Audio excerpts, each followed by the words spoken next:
Welcome, Terry Heiler. Well, thanks very much, Tony. The people around here are better qualified than I am actually to make this address, but if anyone wants to volunteer, I'm prepared to step aside. Volunteers? No? No, okay, I'll carry on then. Those 4 items that Cindy mentioned as to the requirements to meet the register are really important. And I think at the end of my talk, you'll have to agree with me that the RDR ticks all of those boxes. Not just one, but all of them. The RDR is different from a bridge that's got status. The RDR is a system, a complete system that starts here at the river and reaches right into the financial and well-being health of the community of the Ashburton district. It's a different animal. It's a bigger animal. It was the biggest and the boldest move that was made in a country that was coming out of a depression and looking forward to a world war. It was a bold move to realise the potential of the Trans-Rangitata desert that no one else could farm in those years leading up until the water was available in 1945. Those of you will remember that this particular piece of land produced nothing during the 1920s except rabbits and nor'westers. So the RDR was a pretty special thing. Now, in those early days, this concept was in itself of international importance. To envisage the diversion of an alpine river from a vicious gorge carrying high bed load, the transporting and distribution of it across the plains, the crossing of 12 rivers, 12 crossings, all of them equally difficult. The inclusion of hydroelectric power generation at the same time in itself was a very new thing. So conceptually, I think we can tick that box that Cindy talked about in regard to the RDR. Bob Semple made the point, we can't continue to not use our natural resources for the good of the country, for the good of the people and for the good of the world. And that was the philosophical position. Is Kegel still here? No. I mean, I'd point out to Kegel, if it had been for the private sector, there'd be no RDR. If it hadn't been for Bob Semple and the Labor government, we wouldn't be talking about transferring ownership to the management of farmers. It started with central government nation building initiatives. And I think that's where possibly the government of the 80s missed out a little bit. Those engineers who started here have got to be admired. The hydrologic record of this river and of the surrounding catchment was very poorly understood, and yet they had to make the decision, how big do we make this irrigation scheme? Will it be reliable enough? Now, these are complex hydrologic issues that even now are being studied and researched worldwide through complex computer models. But these guys got it right in 1935, 1937. They got the hydrology right, as proven by 75 years of operation. Okay, enough water there, how do we get it out of this gorge? If they looked in the literature, they would have found that other countries would build a weir across the river and try and control the river that way with the weir. But they were smart enough to realise that that wouldn't work because it'd fill up with large boulders. The boulders would go over the top of the weir, bust the apron, and the water would be on the wrong side of the river, away from the intake.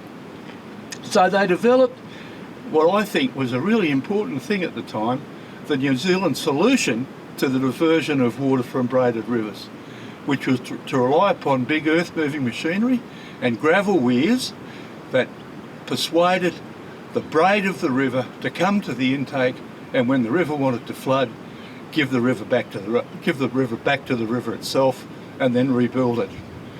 I've worked overseas in countries where the same situation arises, and I've seen failures where people have tried to control the river with permanent concrete structures when it carries bed load like that doesn't work. And we've had to replace a lot of those with the New Zealand technology. So that is a big positive for New Zealand and was a first. And that ticks another box, I think, that Cindy talked about. So distribution-wise, big problems. How do you get around the corner? Getting around the corner's always been a problem, hasn't it? But getting around the Klondike corner, special big problem. So the engineering difficulties in constructing with the plant and equipment and hand labour that they had of that cut and the Klondike is unbelievable even today. With people that lived in workers' camps and so on and so forth, and not much money and very little gear. So the engineering difficulties were great. The Surrey Hills landslide created another problem. How are we going to move the water through this unstable downland landscape? That's when we got the pre-stressed reinforced concrete siphons built, 12 foot in diameter, big enough to take the flow, 30 cubics, and to be built on site. Right? I mean, that in itself was innovative engineering at the time, and that technology had to be taken for all the river crossings further along and downstream. So it ticks that box as well. But then the RDR went through a period where the farmers didn't want the water. Remember when wool was £1 a pound? And you know, all you had to do was think about your next overseas trip to the home country during the winter, and the money kept coming on the back of the sheep until we came to the 60s, and then we saw the changes. We moved from canvas dams from wild flooding to primitive border dikes to automatic border dikes. In the mid-60s, late 60s, New Zealand, I think, had the largest community irrigation scheme with automated on-farm water control in the world. In America, they were playing around on experimental farms with automatic irrigation. In New Zealand, the old alarm clock was allowing farmers to go to town once a week and still irrigate the farm. That was a plus. That was a technological first. That ticks another box. I hope Cindy's listening to all this. She can take it back to her people up there. In the meantime, as Richard mentioned, the RDR continued. The innovation took place below it, but it always was able to respond to what that innovation required. We then went to the broadacre, to the laser level basins. We then went to on-farm storage for the use of centre pivots. That was an innovation adopted, and I don't know that has ever been done at that scale anywhere that I know of in the world. And then in more recent times we've got the change to piping, right? Making use of two of what Tiffany O'Regan would say are very wonderful assets of the New Zealand situation. One is plenty of water, and the other one is it's bloody steep. Gravity allowed border dike to be automated. Gravity has allowed you to have pressurised water at the farm gate. These are all new things that the RDA main framework has supported. Then the regulators came along. These are the guys with the shiny bottom trousers who introduced legislation that said just record how much water you're using, nothing will ever come of that. Then we had the RMA, don't worry about it, it'll be okay. Then we had the conservation orders and so on and so forth. And now the pressure's on, and appropriately too, I think, given the community view, that things have got to change again and change quite drastically. The RDR will be, as mentioned by Richard, important in that regard in terms of environmental enhancement. Who knows what will happen in the future? Who knows what will happen if we have to adopt a multi-objective purpose for the RDR that involves using some of the RDR facilities to recreate some of the Maori values in regard to water supply. Who knows? the system will still be there, it'll still be working. Talking about heritage, there was a punch-up between Heritage New Zealand and RDR when Heritage New Zealand and the Ashburton District Council had listed the RDR as a Heritage 2 on their asset register. That meant that you couldn't do any changes.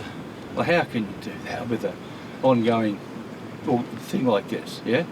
So that's all been settled, and we're now moving into the engineering heritage situation. The engineering heritage situation has largely ignored water type projects.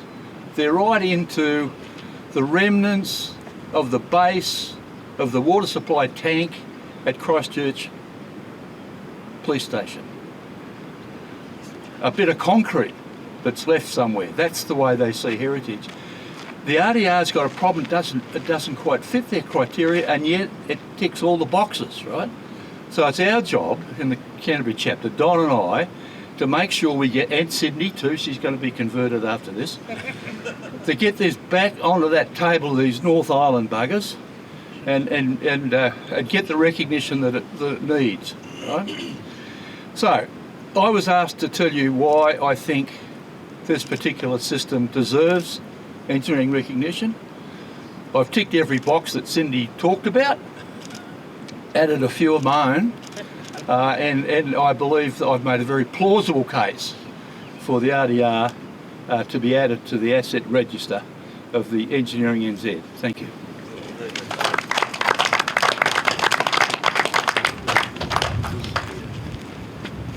Thanks very much, Terry. Very informative, very convincing. Yeah, well done, Terry.